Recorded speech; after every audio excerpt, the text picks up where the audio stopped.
cuanto a las definiciones, entonces, para hablar de debilidad, debilidad viene del latín debilitas, que se refiere a la escasez o a la ausencia de fuerza, de energía o poder, pero pues para efectos de esta charla, entonces vamos a hablar de debilidad específicamente de origen neuromuscular, que va a ser la incapacidad de realizar un movimiento deseado con fuerza normal debido a una reducción de la fuerza muscular. Hay otros conceptos que hay que tener en cuenta, pues la debilidad es referida por los pacientes muchas veces también como astenia, eh, que va a ser la sensación general de estar enfermo o sin energía, y también un concepto importante es la fatiga, que va a ser la incapacidad de continuar realizando una tarea después de múltiples repeticiones. En cuanto a la epidemiología, entonces tenemos que la debilidad representa el 10% de las consultas al servicio de urgencias, pero pues en este 10% está incluido no solo la debilidad neuromuscular, sino pues los síntomas generales de los pacientes que pueden estar asociados a otras causas no neurológicas. Más de la mitad de estos pacientes van a presentar un diagnóstico grave. En cuanto a la prevalencia, entonces en Colombia en el 2017 se intentó pues realizar un estudio en el que querían pues como identificar la prevalencia de diagnósticos pues neurológicos en nuestra población.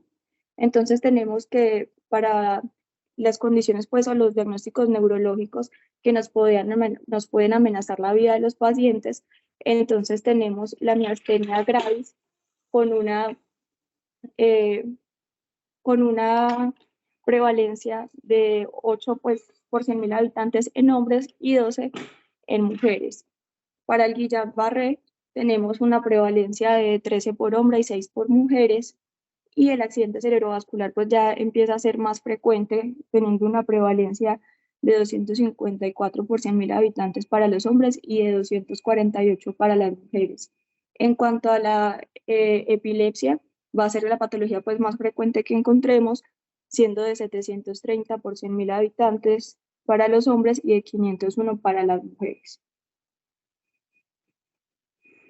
Bueno, entonces con esta imagen es para recordar un poco la vía motora. Entonces como el impulso eh, va a empezar pues a nivel de la corteza cerebral, luego pues va a atravesar por la espina, por la médula espinal, va a llegar hasta el asta anterior y luego pues va a ir por los nervios periféricos hasta la unión neuromuscular y finalmente pues a generar el movimiento en el músculo. Entonces, dependiendo donde encontremos la lesión, vamos a encontrar pues diferentes tipos de patologías y manifestaciones.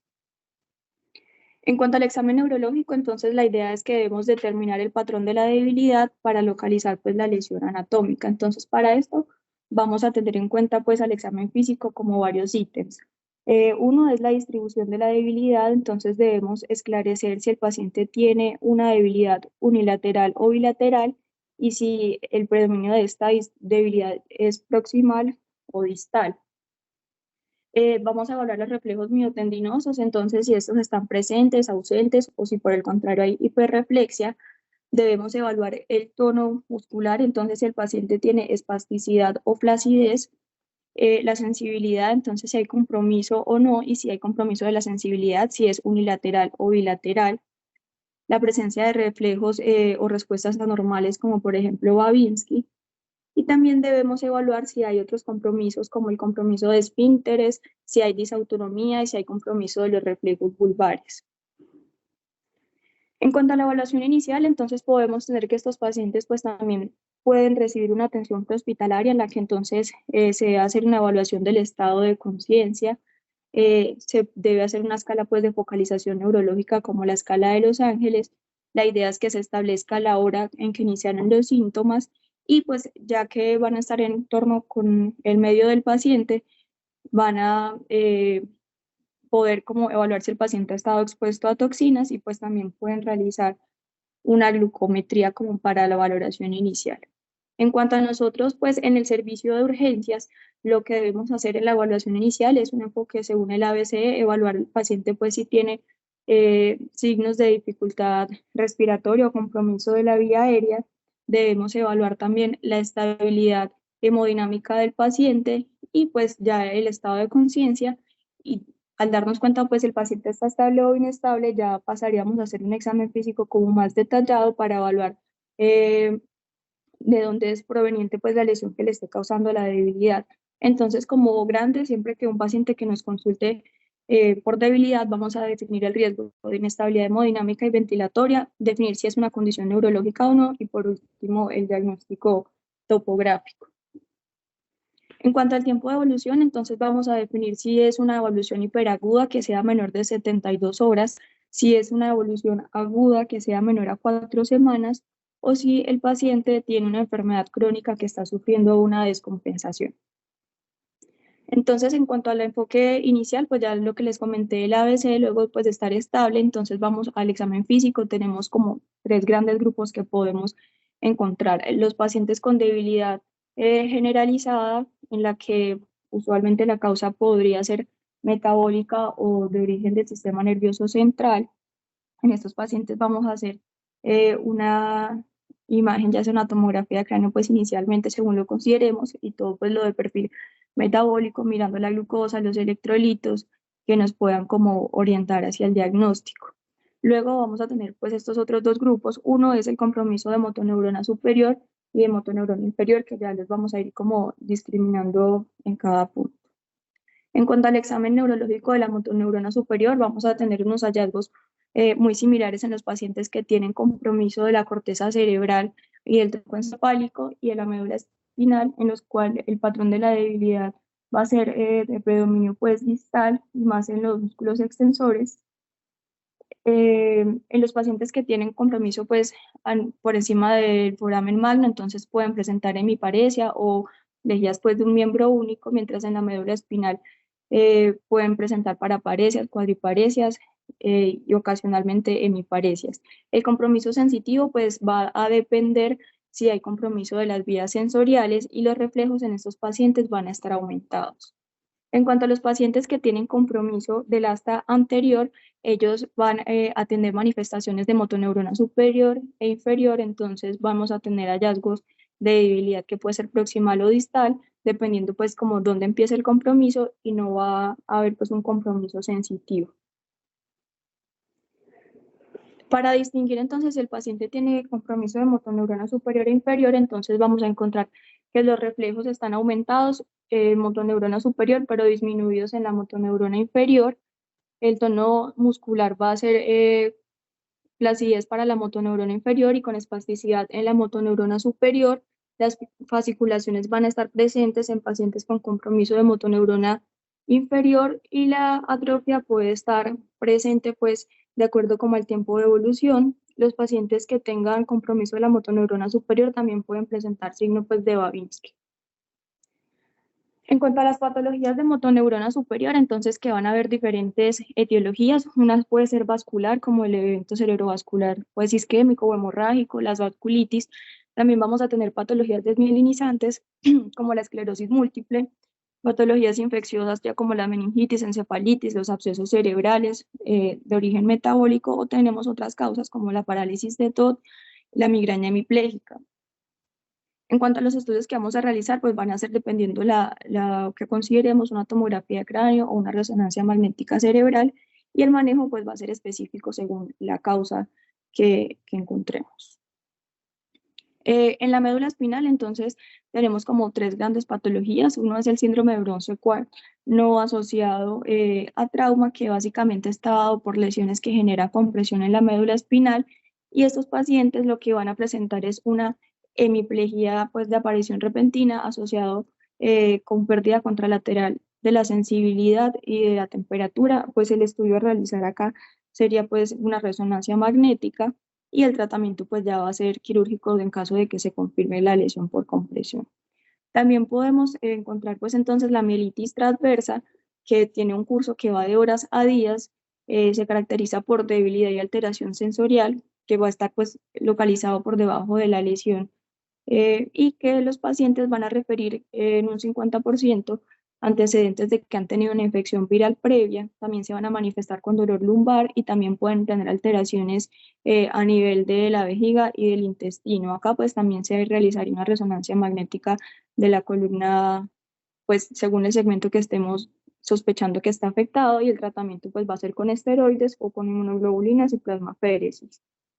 En cuanto al infarto de la médula espinal, entonces estos pacientes se pueden presentar con cuadriparesias o paraparesias, pueden tener queja de dolor local, no van a tener antecedente de trauma ni de infección y puede estar asociado más a intervenciones quirúrgicas y pacientes de alto riesgo pues cardiovascular. El estudio acá sería una resonancia magnética, sería contrastada y pues también se podría realizar angiografía espinal. Se deberían realizar los estudios de extensión si sospechamos que el paciente tiene un estado protrombótico, y en estos pacientes pues no se debe usar esteroide. En cuanto a patología pues del asta anterior, entonces tenemos como de forma representativa la esclerosis lateral amiotrófica, que es un trastorno neurodegenerativo progresivo. Vamos a encontrar signos y síntomas entonces de compromiso de motoneurona superior e inferior, y pues que puede iniciar en cualquier región corporal. La debilidad usualmente es asimétrica en el 80% de los pacientes, y 20% de estos pacientes van a tener un compromiso vulvar. El riesgo de estos pacientes está dado entonces por la insuficiencia respiratoria de origen neuromuscular y disfagia, que ahorita vamos a ver un poco más sobre el enfoque para evaluar estos riesgos en los pacientes. En cuanto al diagnóstico, entonces están los criterios de Gold Coast, en los que, pues esto es como un resumen porque son muy puntuales, pero básicamente hay como tres ítems grandes.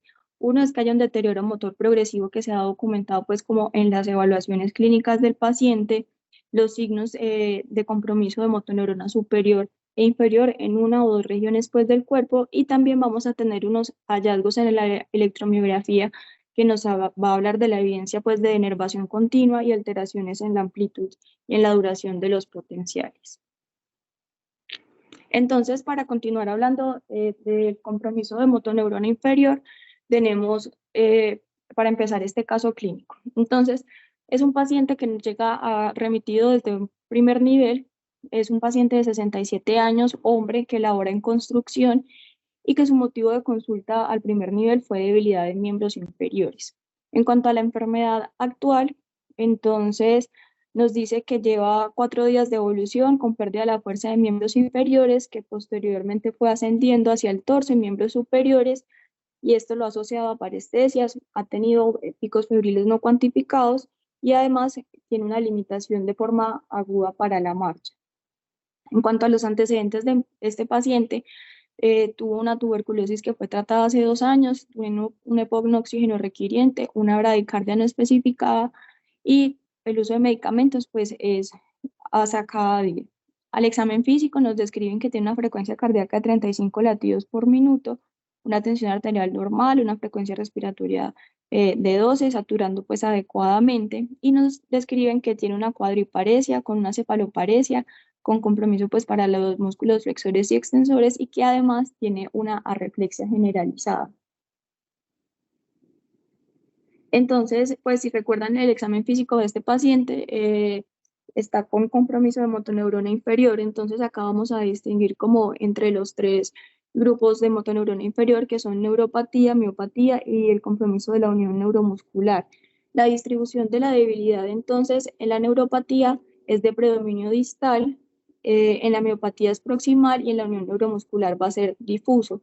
En cuanto a los reflejos, entonces en la neuropatía los vamos a encontrar disminuidos, en la miopatía pueden estar normal o disminuidos, y la unión neuromuscular no va a tener compromiso.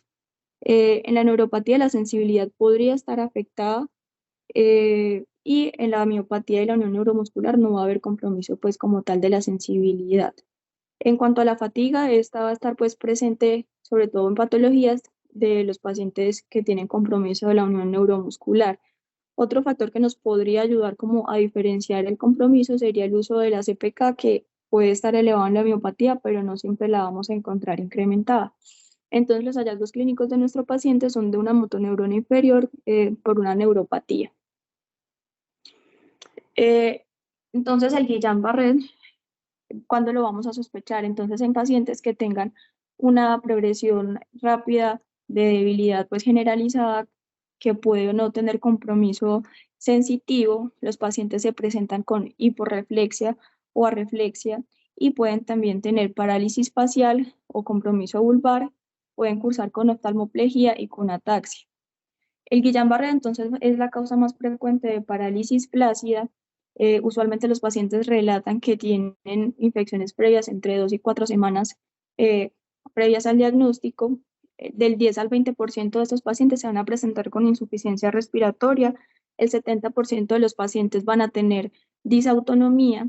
La mortalidad del Guillain-Barré va entre un 3 y un 10%, pero quería resaltar que a pesar pues del estado clínico en el que a veces encontramos estos pacientes, entre el 60 y el 80% a los 6 meses van a lograr una marcha independiente. Entonces, en general, aunque el deterioro y el compromiso puede ser grave, pues también tienen un pronóstico bueno como a largo plazo.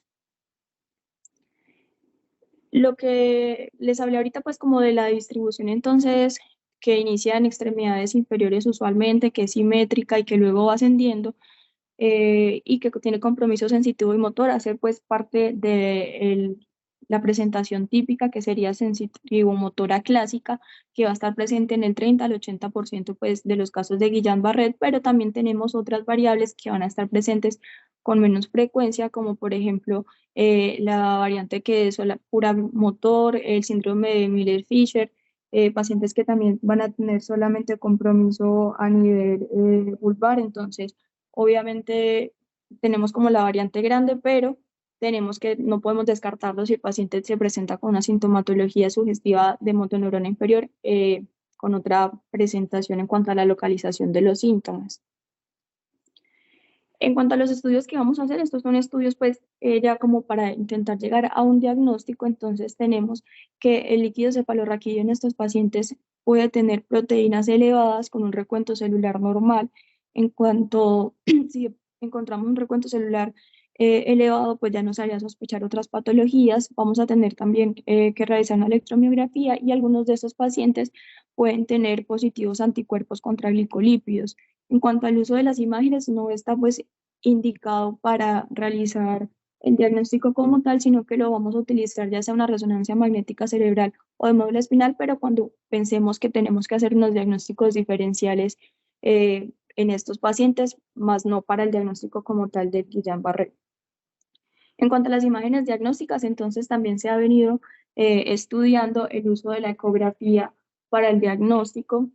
Acá pues traigo dos estudios en los que han tenido una población, el primero que se realizó en el 2015 de 45 pacientes y el otro fue con 6 pacientes, y lo que han intentado evaluar es como las raíces nerviosas, los plexos, y pues diferentes mediciones comparándolos con los hallazgos electrofisiológicos para evaluar si en el periodo pues, agudo del Guillain-Barré hay cambios, y podríamos utilizar esta ayuda diagnóstica, que es un poco más económica para guiar nuestro diagnóstico. Entonces, los cambios que ellos han encontrado ha sido pues que hay un aumento del diámetro pues a nivel de los nervios, y también pues que los bordes se hacen un poco más difusos. Incluso pues están intentando hacer como una escala de puntuación en la que se sumen las diferentes mediciones para llegar a un diagnóstico de Guillain-Barré, pero pues estos estudios han sido muy poquita población y pues con dificultades metodológicas, porque por ejemplo no está estandarizado cuánto es el diámetro normal de cada nervio. Entonces, esto es apenas algo que viene como en estudio. Retomando el caso de nuestro paciente, entonces ya después revisamos los estudios de remisión, en los cuales nos trae un perfil infeccioso que está dentro de rangos de normalidad, una tomografía de cráneo que está normal, los electrolitos normales, y en cuanto a la función renal, tiene una creatina pues levemente elevada. Nos traen también que tiene un hemograma con leve leucocitosis. También se había realizado una punción lumbar, en la cual si observamos entonces es transparente, no hay presencia de células, pero lo que sí encontramos es que tiene unas proteínas aumentadas en el líquido cefalorraquídeo, y trae unos gases arteriales que tienen un trastorno moderado de la oxigenación con una PAFI de 187. Este paciente pues finalmente decidieron intubarlo en el primer nivel antes de remitirlo, y ya pues estando en tercer nivel se realizó una electromiografía de neuroconducción, la cual nos reporta que tiene un estudio electrofisiológico compatible con una polineuropatía motora desmielinizante.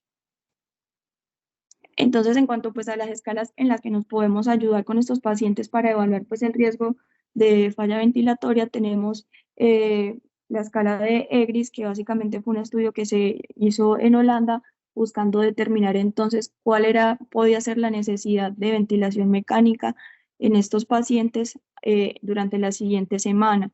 Entonces, esta escala va a puntuar del 0 al 7 y tiene pues en cuenta tres ítems. El primer ítem es como el tiempo de evolución hasta el ingreso hospitalario pues de la debilidad, que va pues a puntuar. Lo otro es el compromiso facial o vulvar, y el tercer ítem lo que hace es agrupar la fuerza muscular por los diferentes grupos musculares y también va a dar una puntuación. Entonces los pacientes que tienen un EGRIS mayor de 4% tienen mayor posibilidades de requerir una asistencia en la ventilación, por lo cual deben ir a monitorear en una unidad de cuidado pues intensivo. Y para el caso de nuestro paciente, entonces el EGRIS daba 6 puntos y nos dice que tiene una probabilidad de insuficiencia respiratoria del 76%. Ahorita más adelante vamos a ver otras pruebas clínicas que podemos utilizar para evaluar la posibilidad de falla pues, respiratoria de estos pacientes. En cuanto al manejo del Guillain-Barré, entonces tenemos que la idea pues es que los pacientes vayan a la unidad de cuidado intensivo cuando tienen una debilidad de progresión rápida, cuando hay evidencia de disautonomía o de compromiso pues en la deglución, cuando tienen signos pues de dificultad respiratoria o, como les comenté ahorita, un EGRIS mayor de 4. ¿Cuándo vamos a iniciar el tratamiento? Entonces el tratamiento lo vamos a iniciar, o está pues como demostrado, en los pacientes que tienen dificultad para la marcha mayor de 10 metros dependiente, cuando la debilidad sea rápidamente progresiva, y también pues se ha estudiado cuando los pacientes tienen disautonomías y compromiso pues para la deglución e insuficiencia respiratoria. En cuanto a las opciones del tratamiento, entonces tenemos la inmunoglobulina intravenosa y la plasmaféresis. Y recordar que estos pacientes entonces van a requerir un monitoreo que va a ser una evaluación pues como regular de la fuerza muscular, de la función respiratoria, de la deglución, y pues también es muy importante que estos pacientes deben tener una evaluación de la función pues del sistema nervioso autónomo, ya que algunos, pues como les dije ahorita, pueden tener compromisos en un 70%. Entonces van a tener alteraciones de la presión arterial muy extremas, incluso pueden hacer alteraciones también en el ritmo, llegando incluso a requerir pues el uso de marcapasos, y pues también vamos a mirar todo lo del tema del control de esfínteres. Bueno, ahora pues para continuar con las patologías de la unión neuromuscular, entonces tenemos este otro caso clínico. Es una paciente que tiene 18 años, que es estudiante y nos consulta diciendo que se siente con fatiga en la enfermedad actual. Entonces ella nos refiere que tiene sensación de disnea y fatiga de un día de evolución, malestar general, adinamia, y que acaba de llegar de un vuelo, y que en triaje nos dicen que la encontraron con taquicardia y saturación del 90%. En cuanto a los antecedentes de esa paciente, entonces tenemos una paciente que tiene miastenia gravis, que está en manejo pues inmunomodulador, que está también pues, con el esteroide, que está con uso de piridostigmina. Al examen físico nos describen una paciente que está taquicárdica con una frecuencia cardíaca de 110 latidos por minuto, una frecuencia respiratoria de 23, está normotensa con saturación normal. Y nos dicen que hay una fluctuación pues de la saturación de oxígeno, pero que con una adecuada ventilación, una adecuada mecánica ventilatoria. Y en el examen neurológico nos describen que tiene una debilidad de 3/5 para la flexión del cuello, y que tiene una prueba de conteo de 18 segundos y que no hay otros hallazgos relevantes. A esta paciente entonces le realizan unos gases arteriales en los cuales encontramos que tiene un trastorno leve de oxigenación con una PAFI de 238, que tiene una PC2 elevada a 59. Deciden repetir estos gases arteriales porque no los consideran confiables, y la muestra pues nos da muy similar, la segunda muestra, y le hacen también un hemograma que tiene una leve leucocitosis. Entonces, con esta paciente estamos en un contexto de una miastenia gravis. La miastenia es una enfermedad autoinmune que afecta la membrana postsináptica en la unión neuromuscular. Se caracteriza por debilidad muscular que típicamente va a empeorar con el trabajo muscular repetitivo, y la debilidad oculovulvar es como la manifestación más común, pero sin embargo estos pacientes también pueden tener debilidad generalizada. En cuanto a la historia clínica de los pacientes que vamos a evaluar, entonces debemos saber si tiene antecedente de miastenia gravis o si es una sospecha, pues como para realizar apenas el diagnóstico, y si hay factores que nos van a llevar a la descompensación de estos pacientes, como por ejemplo procesos infecciosos previos que hayan estado expuestos a cirugías o el consumo de medicamentos nuevos o que estén haciendo efecto paradójico a los inhibidores de la colinesterasa. Entonces, en cuanto a la crisis miasténica, va a ser un empeoramiento de los síntomas que causan una posible insuficiencia respiratoria. Tenemos diferentes tipos de medicamentos que nos pueden provocar pues una crisis miasténica. Entre los más frecuentes que tenemos es el uso de los antibióticos. Acá están los aminoglucósidos, la ciprofloxacina, los macrólidos. También pues tenemos que tener en cuenta que los relajantes neuromusculares como la succinilcolina también eh, puede pues la paciente tener una crisis de miastenia, los beta bloqueadores y algunos medicamentos también como los anticonvulsivantes. En cuanto al examen físico de los pacientes con miastenia gravis, entonces vamos a tener que el 85% de estos pacientes tienen una afectación de los párpados y de los músculos extraoculares. Van a tener debilidad de los músculos faciales y van a tener habla nasal con reflejos vulvares alterados. Muchas veces estos pacientes nos pueden referir también que cuando están comiendo la comida se les devuelve por la nariz y esto pues es un signo de bandera roja en cuanto a la posibilidad de falla respiratoria de estos pacientes. El 1% de estos pacientes van a tener insuficiencia respiratoria. Al examen físico de estos pacientes, entonces es importante evaluarlos pues sentados, pero también hay que evaluarlos su función respiratoria en el decúbito, ya que los pacientes pueden hacer disfunción pues también del diafragma y lo que va a hacer es que tengan una respiración paradójica. Entonces en la imagen pueden ver arriba cómo los músculos en inspiración, los músculos abdominales van a ascender, pero cuando hay una respiración paradójica, entonces el diafragma no es competente y lo que hay es como una depresión de estos músculos. En cuanto al examen físico, entonces hay una prueba que es el ICE test, que básicamente es poner hielo el ojo que, que el paciente presente dosis palpebral de entre 2 y 5 minutos, y estos pacientes presentan mejoría de esa dosis palpebral. mm, Se dice que tiene una sensibilidad y una especificidad del 90%. A estos pacientes también les debemos realizar pruebas de fatigabilidad, como por ejemplo pedirles que se sienten en una silla y se levanten en repetidas veces sin el uso pues de los miembros superiores. También es importante como que el paciente esté en decúbito y que sea capaz de sostener la cabeza por lo menos por 30 segundos, y pues también evaluar que sea capaz como de mantener la mirada al frente por lo menos un minuto. En cuanto al diagnóstico de la miastenia gravis, pues esto es más como para precisar o confirmar el diagnóstico clínico. Entonces, primero es la sospecha diagnóstica. Después de esto vamos a hacer pues la toma de los anticuerpos, entonces ante el receptor de la acetilcolina y ante la quinasa pues específica muscular. Y si nos dan positivos, pues va a ser un diagnóstico definitivo de miastenia gravis. Si no podemos entonces pasar a las pruebas de electrofisiológicas. Entonces vamos a hacer la electromiografía. En caso de que nos queden dudas, podríamos hacer la prueba de una fibra única, y si estos pues nos van puntuando para que sea un diagnóstico definitivo. En la parte pues derecha, como al final ven que el paciente al que se le realiza el diagnóstico de miastenia, se sugiere que se le haga una tomografía de tórax, ya que esto puede estar asociado con el síndrome de Lambert, que es una manifestación paraneoplásica, usualmente de SEA pulmonar, en la que hay alteración de los receptores de calcio y pues puede dar síntomas similares a la miastenia.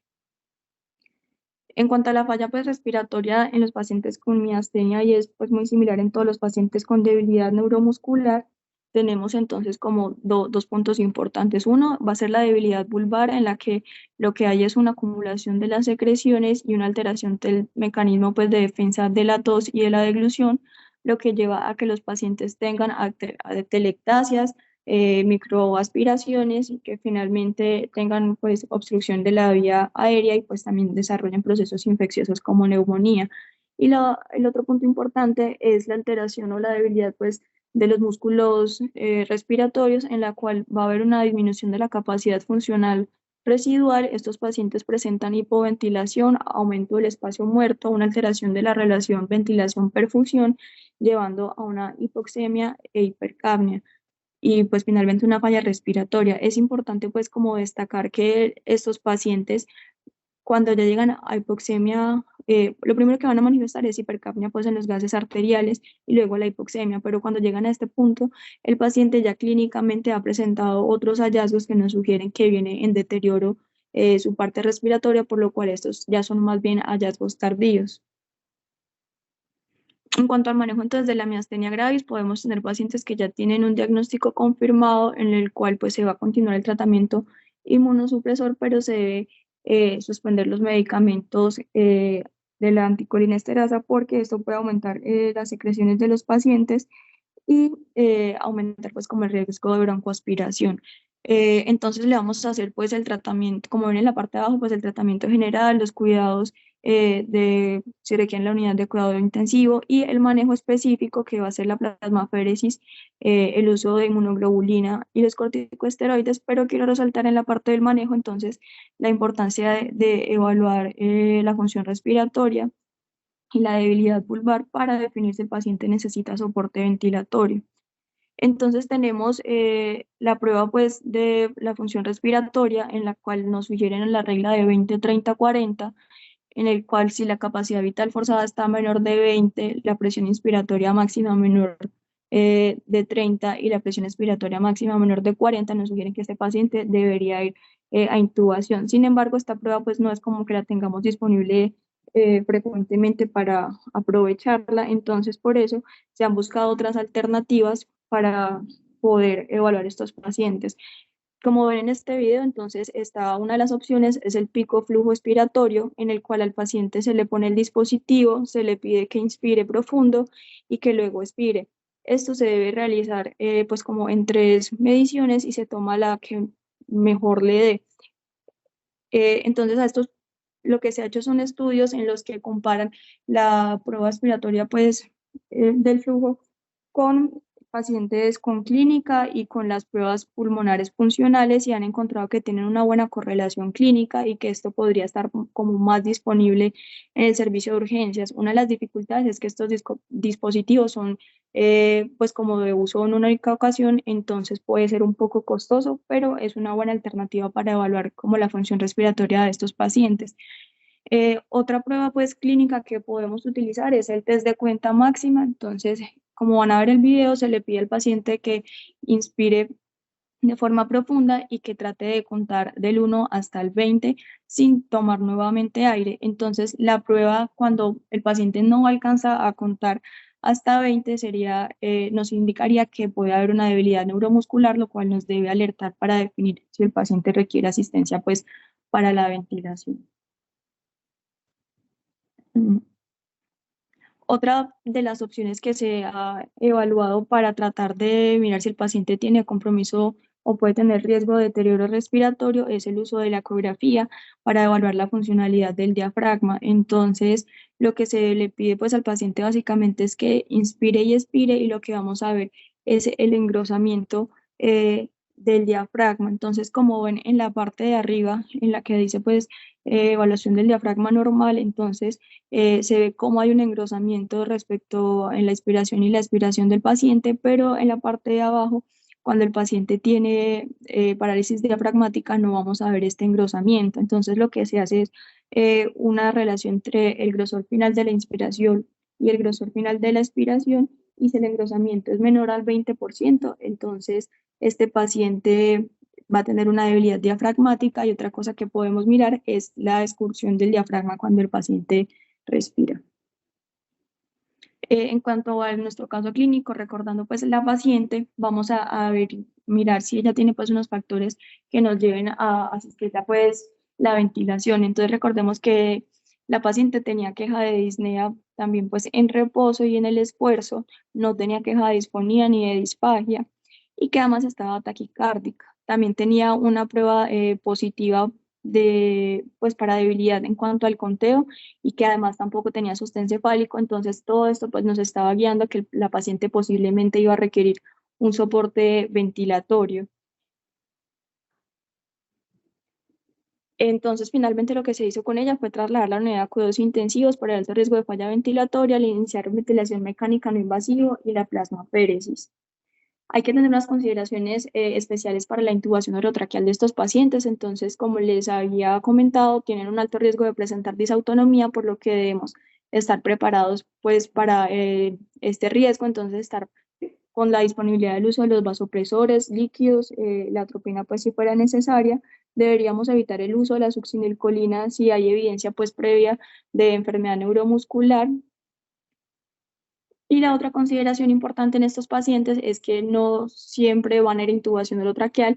Algunos pacientes se pueden beneficiar de la ventilación mecánica no invasiva y esto lo vamos a determinar primero por el tiempo que se espere de la resolución de los síntomas. Entonces, si esperamos que tenga una resolución rápida, por ejemplo, en la crisis de miastenia gravis, podríamos aprovechar y pues usar la ventilación mecánica no invasiva, pero también debemos tener en cuenta entonces el manejo de las secreciones y el estado de conciencia pues para definir esto en los pacientes. Ya pasando al examen pues a la miopatía, entonces tenemos que esto puede ser debido a causas metabólicas como las alteraciones electrolíticas por hipercalemia, hipofosfatemia, podemos tener causas inflamatorias como la rhabdomiolisis, la poliomiositis, la dermatomiositis. Vamos a tener también algunos tóxicos como el consumo de alcohol, también algunos medicamentos como los esteroides, las estatinas, y también van a haber algunas causas endocrinas como la enfermedad de Addison, el Cushing, pacientes con hiperparatiroidismo o trastornos tiroideos. Básicamente, para estos pacientes los estudios van a estar encaminados a buscar la etiología, pero también a buscar las complicaciones, por ejemplo, en los pacientes con rhabdomiolisis que pueden tener hipercalemia, pues alteraciones electrolíticas, que pueden tener lesión renal y vamos a tratar pues de eliminar como el factor precipitante, corregir los desequilibrios que tengan e hidratar pues para evitar las complicaciones.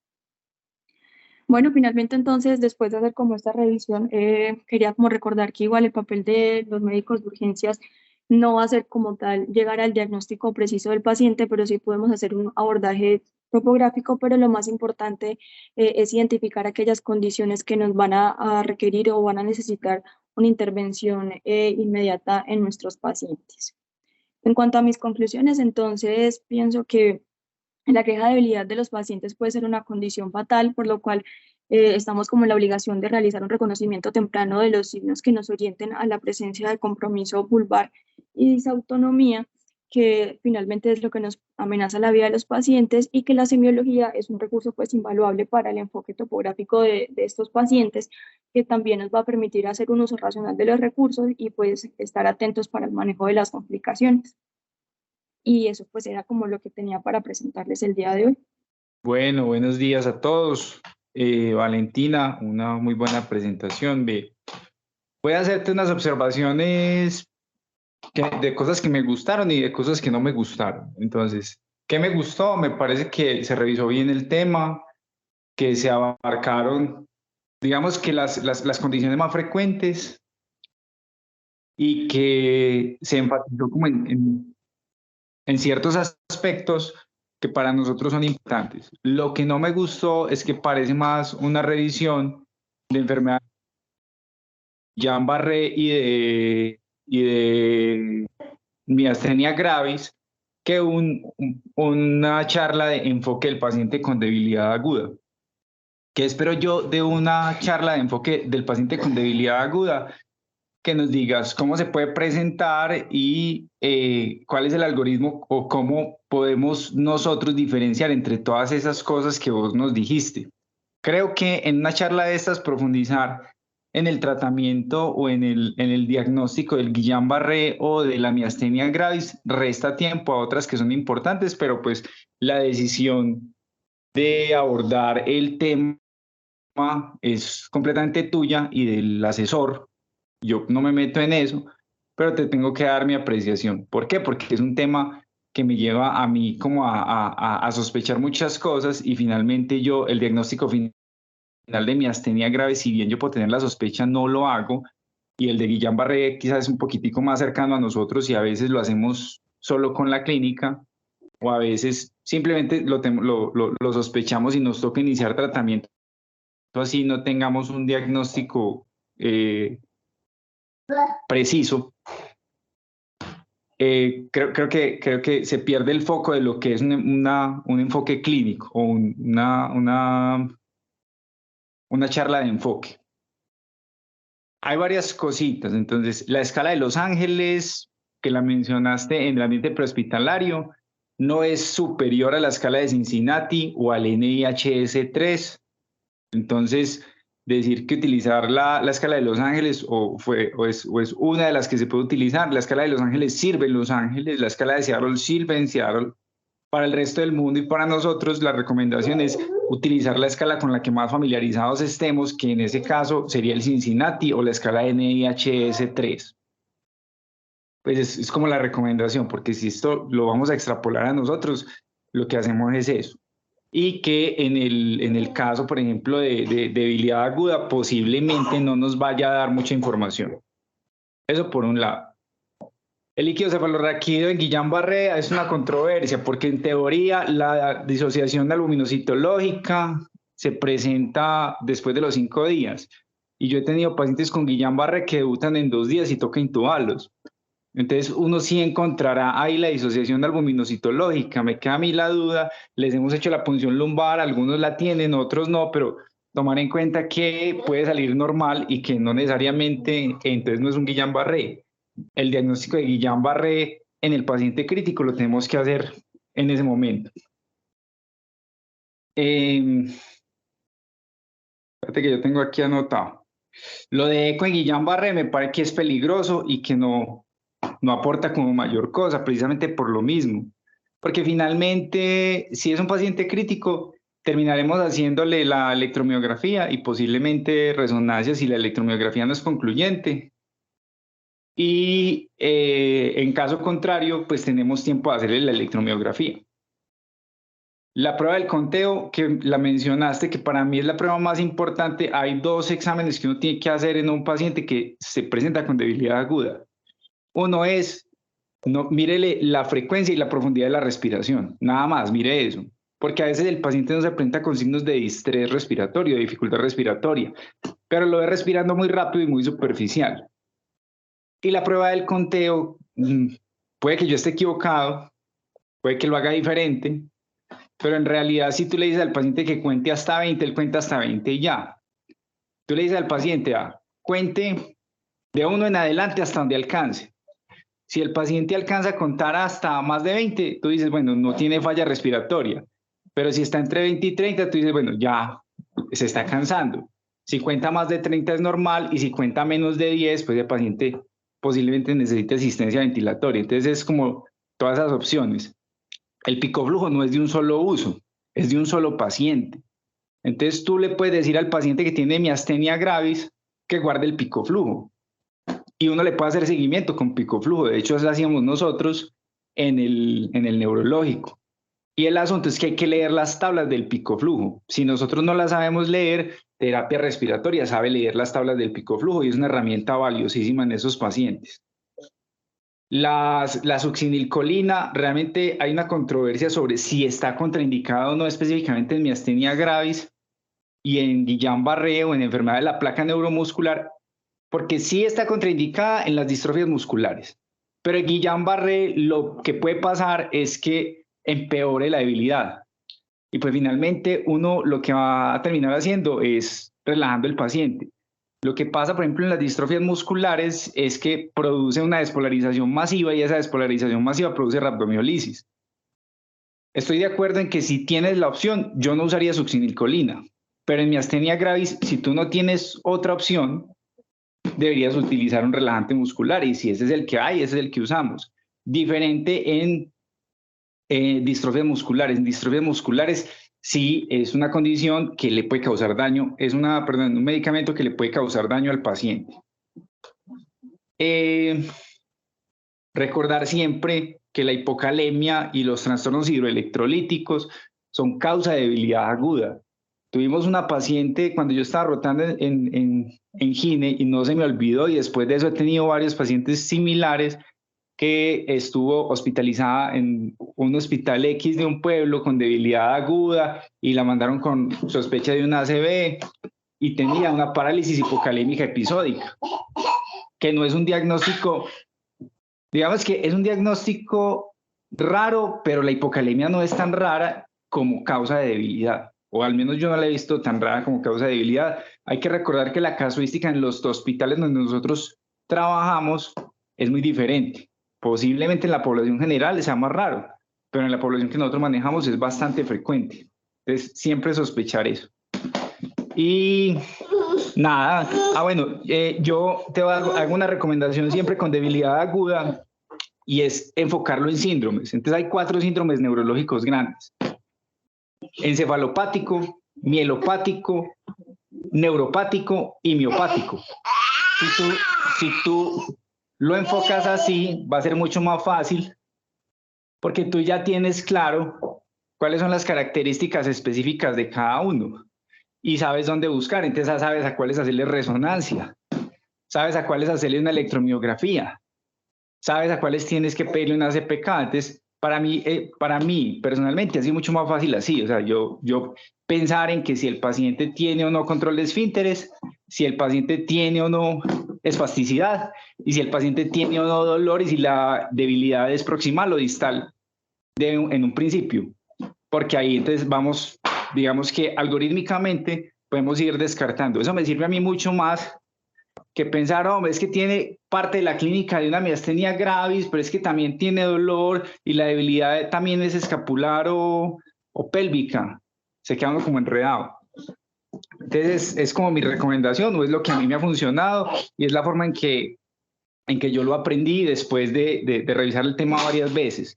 Creo que al final habría que hacer una charla específica para miastenia gravis, no sé si de pronto en un núcleo de enfermedades neurológicas, y otro de Guillain-Barré, porque es que son cosas que no son tan infrecuentes y que la especificidad de lo que tenemos que hacer sí es muy importante. Pero en una charla de enfoque de debilidad, esperaba como que fuera un poco más amplio y menos específico.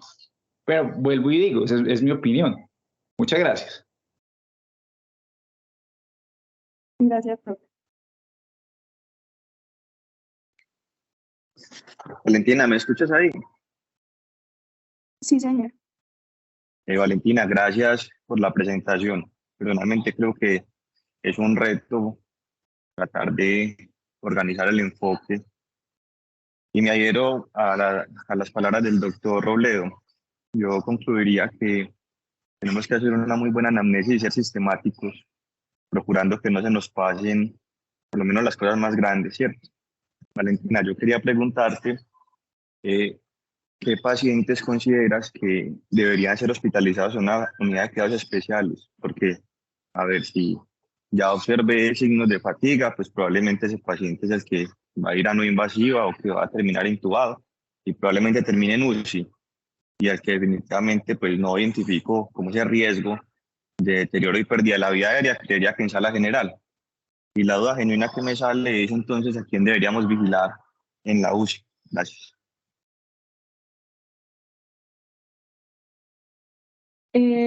Hola, Omar. Sí, bueno, pues lo que yo considero, pues básicamente si el paciente tiene el deterioro, pues como progresivo de la debilidad, pero no hay compromiso como tal puede ser un paciente que tenga compromiso de la devolución, pero que tenga pues conservado la parte del reflejo pues de la tos. Pero lo más importante entonces sería que el paciente no tuviera el requerimiento como de la asistencia ventilatoria, pero igual necesite continuar un monitoreo respiratorio como más estrecho.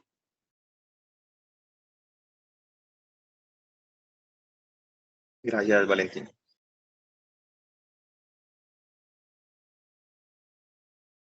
Buenos días, perdón, ¿se oye? Sí, Juli. Vale, mira, lo que pasa es que yo iba a aportar algo, pero creo que aquí está la doctora Dionis, creo que efectivamente nos puede aportar muchísimo más. No sé si la doctora podría llegar y activar el micrófono. Creo que estaba tratando de levantar la mano, Hola, pero me parece ¿se me muy escucha ahí importante o su no? opinión. Doctora, sí, señora. ¿Me escuchan? No. Sí, señora. Profe, ¿se escucha? Profe, Sí, ¿Me sí. escuchan? escuchando. A ver. Ahí me escuchan. Sí, señora. Profe, sí. Bueno, listo. Bueno, la verdad es que en realidad no era una revisión de Guillain-Barré o miastenia gravis, sino era rescatar de Guillain-Barré y miastenia gravis de pronto dos entidades que pudieran tener más información en la literatura sobre herramientas que se pudieran usar desde la clínica o escalas para uno predecir precisamente el riesgo de que ese paciente necesite una unidad de más dependencia, de que vaya a ser falla ventilatoria y esto. Entonces, digamos que de esas dos entidades no es como hacer una revisión del manejo, porque pues obviamente cada una se va a llevar una charla completa, sino mirar de lo que hay más información que se puede rescatar desde la literatura como de manera objetiva, una herramienta objetiva que le diga a uno, este paciente en realidad se va a deteriorar. Y esa era como el objetivo de rescatar de esas dos enfermedades y demostrar como los dos casos clínicos. Antes de que se me olvide una cosita que mencionaste en lo del TAC de tórax en miastenia, no es porque estemos buscando seda de pulmón, sino porque estamos buscando timoma que se puede asociar en el 15%, pues yo sé que no es el tema, pero es que lo dijiste, entonces para que no vaya a quedar como eso en el aire de que es para que buscar un seda de pulmón. Entonces, era como básicamente eso. No tenemos tantas herramientas. Bueno, y de lo que decía ahorita Juan Manuel de la ecografía, yo creo que eso en el futuro sí va a cambiar, porque la ecografía está cogiendo tanta fuerza que parece ser que fuera más útil incluso en el contexto agudo y en el contexto de UCI, por ejemplo. En un paciente que a veces nos pasó mucho con el COVID de preguntarnos si esto era Guillain-Barré o era una neuropatía del paciente crítico o algo, y parece ser que tempranamente la ecografía muestra ya que no puedo ver en la electromiografía aún o que no puedo ver de otra manera. Entonces, rápidamente yo podría ver engrosamientos proximales en la ecografía. Entonces, de acuerdo, la parte pues clínica es un reto. Me parece muy interesante lo que decías de enfocarlo como en 4 grupos. Es verdad que cada vez vemos más pacientes con rhabdomiolisis también, probablemente asociada al ejercicio o secundaria hipocalemia. También hemos visto varios casos en la León y a veces esos se nos quedan como por allá, o por ejemplo neuropatías agudas verdaderamente por porfiria y se nos quedan por allá porque siempre estamos pensando solamente en Guillain-Barré y miastenia gravis. Pero de esto me parece importante rescatar como esa cosa de que estas enfermedades sí tienen herramientas objetivas. Quizás nos falte mirar si las podemos extrapolar así de fácilmente como otras cosas, pero esa era como la idea. Gracias, Profe, muchas gracias.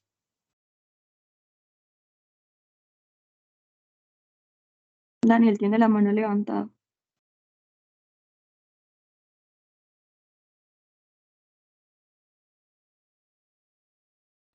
Daniel. Sí, hola, ¿se escucha? Sí, se oye. Listo, perfecto. Valentina, muchas gracias pues por la presentación. La verdad, una revisión pues muy completa. Creo que también es siempre importante como sacar unos ejemplos de este tipo pues de enfoques, que no quede todo como tan en el aire, para poder tener ejemplos de cómo es que se enfocan estas enfermedades y cuáles son las pistas que pueden dar. Y que obviamente pues es imposible hablar de todas las enfermedades en una misma charla, es imposible hablar de un enfoque pues primario de todas ellas porque pues llegan a ser muchas. Yo creo que también me adhiero pues con lo que decía la profesora hace un momento, y es esa parte pues de esos estudios de ecografía, simplemente pues en uno que se estaba viendo que podía llegar a ser útil incluso para la diferenciación de enfermedad pues inflamatoria en polineuropatía crónica, pues en una polineuropatía crónica inflamatoria, para poder diferenciar así pues con lo del Guillain-Barré. Y una cosita así pues como grande en el manejo pues de lo de vía aérea. En la parte pues de miastenia no está como muy claro que exista pues como un problema, existe pues como una probabilidad pues de lo de debilidad, de problemas pues como en el momento pues de despertar o el paso pues de lo del efecto de la succinil por el mismo daño pues que hay en la placa. Pero también una cosa es importante, y es en la parte del Guillain-Barré, es la, digamos, como esa modulación, esa reforma que hay en receptores y de cómo se comportan todas estas enfermedades, pues ya sea de la placa o de motoneurona inferior. Y es que siempre hay que tener en cuenta ese riesgo potencial y que está descrito pues de parada cardíaca, arritmias ventriculares debido a hiperpotasemia con el uso de este medicamento. Digamos que si uno llega y mira, pues no va a encontrarse pues las propias cohortes de muchos pacientes, pero ya están reportados pues varios casos, y sobre todo pues vienen desde la antigüedad, y por eso es que ya quedó pues como muy descrito en los libros de texto, es tenga cuidado hay una reforma, puede haber incluso una upregulation de receptores y en realidad pues en estas enfermedades más distales evite el uso porque realmente pues puedes incluso desencadenar una arritmia fatal y dejar al paciente pues ya o en un estado crítico posparo o simplemente pues llevarlo al desenlace de mortalidad. Y no, pues ya lo otro sería pues como cosas de tratamiento pues como específico, pero yo creo que eso es más como de las charlas propias de la enfermedad, como dice la doctora Dionis, pues de estas cosas grandes de lo que se hablaba pues de inmunoglobulina y recambio plasmático, pero yo creo que eso queda más fácil para otro tipo de charlas. Nuevamente, Valentina, muchas gracias. Gracias, Pepe Juan Manuel tiene la mano levantada. Sí, no, era simplemente para decir que después de la intervención de la doctora Dionis, me llega a la cabeza que lo que uno no conoce se le hace difícil, y es que yo definitivamente no creía en esto de la ecografía, pero ya que ella lo menciona como tan, digamos, como tan exitoso, creo que voy a leer un poquitico más de esto. El Es una problema herramienta nuestro es que, perdón, Juan, el problema es que no tenemos personal entrenado. O sea que para nosotros sí es difícil, pues, pero algo a futuro. No, pero pues finalmente algunos de nosotros estamos entrenados en ver nervios, ¿cierto? El asunto es que precisamente falta esa validación del grosor del nervio, la validación de la normalidad y anormalidad en Guillain-Barré, pero yo creo que a lo que nos lleva a esto es a buscar la evidencia que vaya a ir saliendo al respecto, y en el caso de nosotros que muchas veces, pues yo no tengo una electromiografía un sábado por la tarde, o en un paciente intubado que tengo que tener el fin de semana, entonces me puede sugerir más el Guillain-Barré que otra enfermedad, pues que otra neuropatía. Entonces no me parece despreciable y les agradezco mucho. Lo bueno de estas reuniones académicas es que uno todo el tiempo está aprendiendo. Muchísimas gracias.